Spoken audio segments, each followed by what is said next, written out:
یہ سب سے بڑی چیز یہ ہے، سب سے بڑی بات یہ ہے، اللہ جل شانہ کو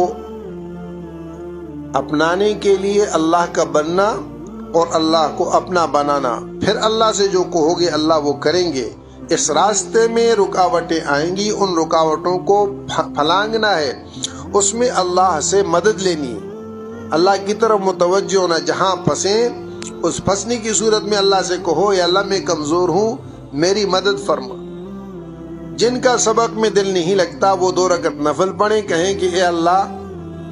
مجھے معاف کر دے، پھر دیکھو کیسے سینہ کھلتا ہے۔ افمن شرح اللہ صدرہ للاسلام فہو علی نور من ربی، یہ نور ربی جو ہے یہ